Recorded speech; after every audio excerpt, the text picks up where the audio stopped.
If you haven't made big money during the NBA Finals, I don't know what to say, guys, because most of the handicappers here at the site have had a tremendous run in the San Antonio-Miami series, and I'll talk about some of those big plays available for you today, again at huge discounted prices, just like games 1 through 4.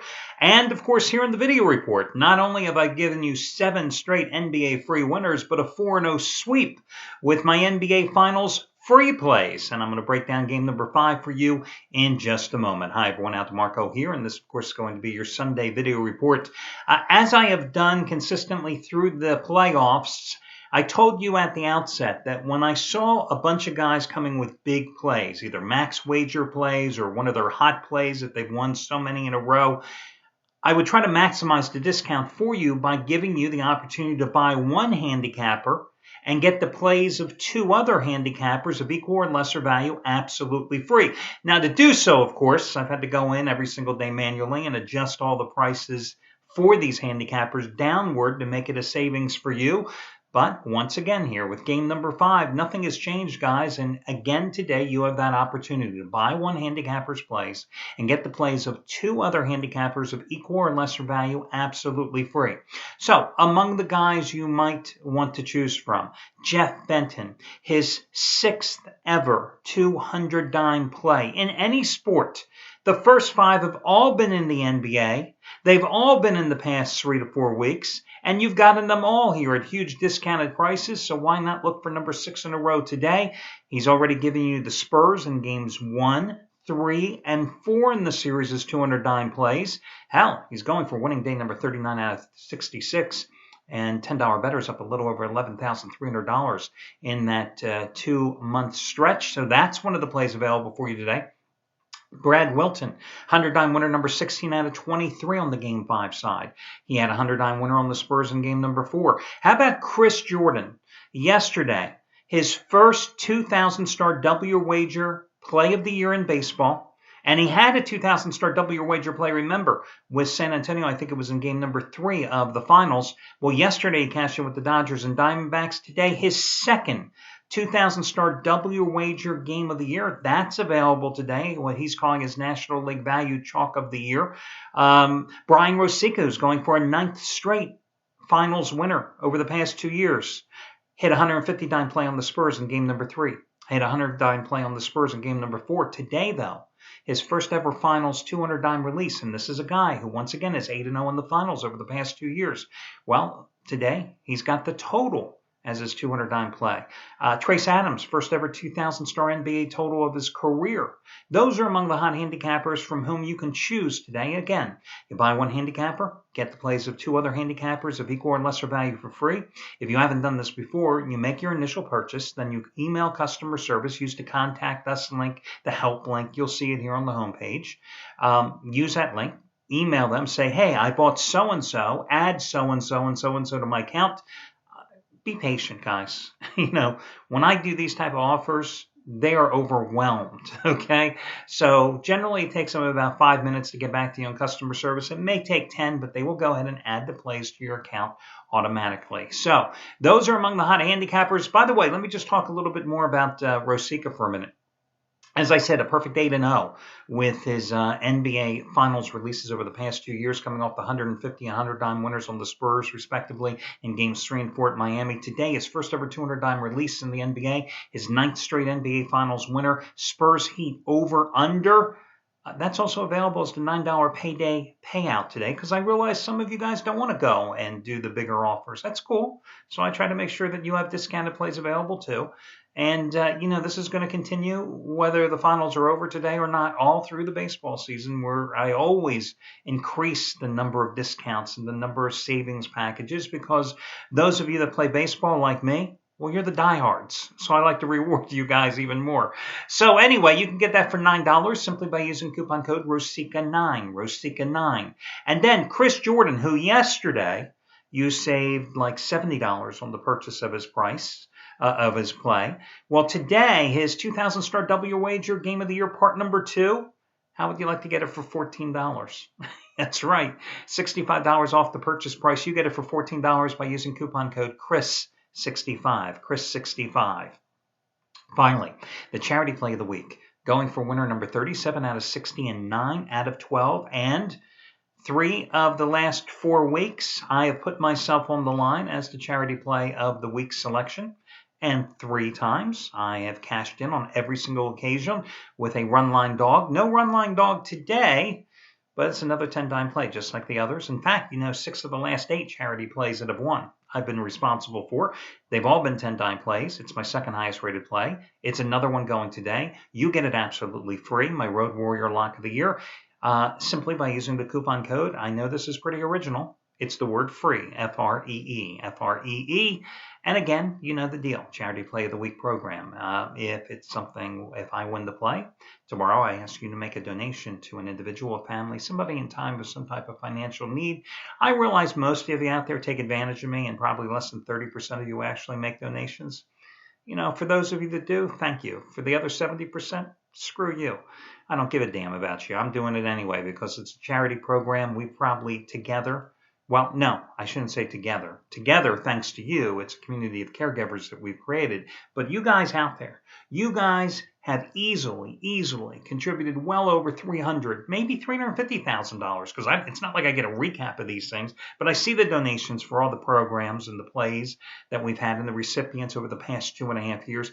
Easily, you have put $300,000 into the kitty to help others in times of need, and I couldn't be more grateful. So anyway, those of you who participate, my thanks, and those of you that don't, you think you beat me, but hey, next time you lose that tough game, or next time you have something go wrong in your life, think about the positive karma that you could have banked perhaps by partaking in this program. Okay, let's talk about the NBA game number 5 here tonight. As I've said to you in the past here on the video report throughout the finals, to me, it makes no sense to go in here with a Game 5 selection, putting my own money on it, because I have the second biggest play of my career in the NBA, a 20-time play on the Spurs in the series, okay?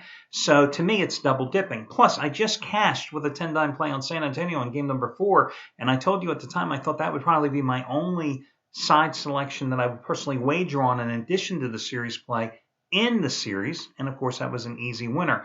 So again, that double dipping philosophy makes no sense for me in terms of going in and betting the side or the total here tonight. But either way, I'm going to break down the game as I have for every single game in the series, and I think you'd have to say that for the most part I have been right on the money with my NBA analysis. Listen, the bottom line in this series, the series turned in game number 3 when Greg Popovich made the change in the starting lineup, sitting down Tiago Splitter, who was effective in game number 1, just missing in action in game number 2, and put in Boris Diaw. Now, Boris Diaw is not an all-star, but Boris Diaw plays well in the Spurs motion defense because for a big, slow guy who probably could go to Weight Watchers, but he's a good passer. And that motion offense worked great through him. I mean, he had a monster game in game number 3, where game number 3, of course, in Miami, the Spurs passed the ball 25 more times than they did in the game 2 loss. And that's what gets that motion offense going and keeps Miami's defenders on its heels. And in game number 3, Diaw had like 65 touches, which was only a couple less than Tony Parker. Well, in game number 4, Diaw, a near triple-double. I mean, 8 points, 9 rebounds, 9 assists. He got the job done. But more importantly, you see how that Spurs offense has just played so well in this series. Unlike in the Indiana series, when Miami's interior defense was able to deny the Pacers' big men from getting the ball down in the blocks, well, that hasn't happened here. But then again, you don't have bums like George Hill running the point for the Pacers, as you do for the Spurs. You got Tony Parker, who has recovered from the sprained ankle, to play pretty well. Manu Ginobili, whose play has tailed off here in the series, has played pretty well. Diaw's been playing great ball in games 3 and 4. So you've got the motion offense playing well. And listen, other than the game 2 hiccup, where the Spurs just went cold as ice in the final couple of minutes of the game, look at what they've done shooting-wise against this Miami D. 58.8% in game number 1, 59.4% in game number 3, 57.1% in game number 4, 54.2% shooting-wise in the series so far. They're averaging 119.2 points per 100 possessions. And although I've now touted Diaw for Player of the Year, okay, let's not overlook all the other contributions. Kawhi Leonard, who prior to game number 3, I told you that he had to make a contribution offensively to keep LeBron James on his heels defensively. And after averaging just 9 points and basically also being missing in action in the first 2 games of the series, what did he do? Career high 29 points in game number 3. Then he followed that up with 20 points, 14 rebounds, 3 blocks, 3 assists. And I think he took takeout orders for everybody at intermission in game number 4 and abused LeBron again. You look in the magnitude of the blowouts in games 3 and 4. You had reduced minutes for Tim Duncan, who the ageless wonder is just averaging nearly 16 points and 10.5 rebounds a game in the series. You've got Tony Parker, who's averaging 18.5 points on 51% shooting in the series. You got Patty Mills, for Christ's sake, coming off the bench for 14 points in game number 4. The Spurs simply have too many offensive weapons for the Miami Heat to contend with. Now, LeBron has certainly done his job, right? He's averaging a little over 27 points a game, 7 rebounds per game in the series. Dwayne Wade, well, he was missing in action as well in game number 4, 3 for 13 from the field, only 10 points. He went to the gym and he practiced on his shot the last couple of days. But listen, Dwayne Wade can come out and score 30 tonight, and LeBron can get 30, and the Heat still may lose this game by 10, okay? That's the problem they have in this series. It took, again, the Spurs just going ice cold from the field to blow game number 2. Otherwise, this series is already over. So now we get to the point where I got to give you a selection. I think the Spurs minus 5.5 is probably a pretty safe choice. But instead here, I'm looking at the 196 points. I'm looking at a Miami team that realizes it's got to up its output offensively. I'm looking at a San Antonio team that's playing with such confidence at home, knowing that it does not want to go back to Miami for game number 6, knowing that it was up 3-2 last year in the finals before laying the egg and blowing the final 2 games to give the Heat the championship. I think that you're going to see a high-scoring game here. I think you're going to see both of these teams get over 100 points. I'm looking for somewhere around 110, 102. Again, I think the Spurs would be the play, minus the 5.5 points, and I think that line goes up to 6 probably later in the day. But I would rather play the over in this contest. Again, the over. Take advantage of the lower price at 196. Now, in baseball, the San Francisco Giants. I mean, you were talking about the hottest team in baseball here for about a 6-week period, and now suddenly they've lost 5 out of 6. But the way they've lost the last 2 days at home against Colorado has to be sickening. 2 nights ago, Friday, it was Sergio Romo, their closer, giving up 5 runs in the 9th inning. Yesterday, Romo back on the hill again. The Giants are up against the Rockies. He's got 2 outs. He's looking to close out the game. Somebody from Colorado lines a ball to center field. Angel Pagan botches it. And Rockies get a 2-run inside the park homer to win the game, okay? So the Giants need to win. And I think they get it today with Madison Bumgarner on the hill. The Giants have won 6 of his last 8 starts. They've won those 6 games by at least 2-run margins. So I think you play them on the run line today at even money or plus $1.05 at home. Listen, Bumgarner has a 1.24 earned run average in his last 4 starts overall. He's won 4 straight home starts versus the Rockies. He is 4-1 with a 2.06 ERA and 7 career starts at AT&T Park against Colorado. Juan Nicasio going for the Rockies. Oh my God, this guy's been brutal this season. I mean, he was just beaten up like a cheap suit by the Atlanta Braves at Coors Field in his last start on Tuesday night. 3 2/3 innings, gave up 11 hits and 10 runs. That raised his earned run average of the season to 5.70, which is no big surprise because he's allowed 107 base runners in 71 innings over his 13 starts this year. So I'm going to go with the Giants to break out of their 1-5 slide and to rebound today on the run line. Now, your other selection, I know the Pirates have been playing well.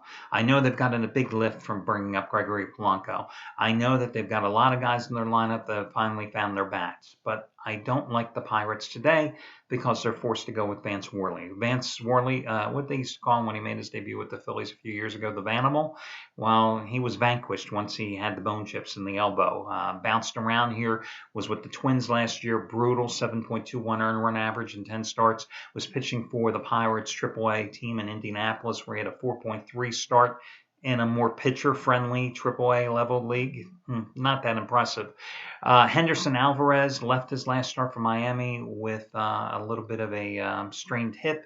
That was last Sunday against the Cubbies at Wrigley Field, but he's had a couple of extra days rest because of a rainout, because of a day off.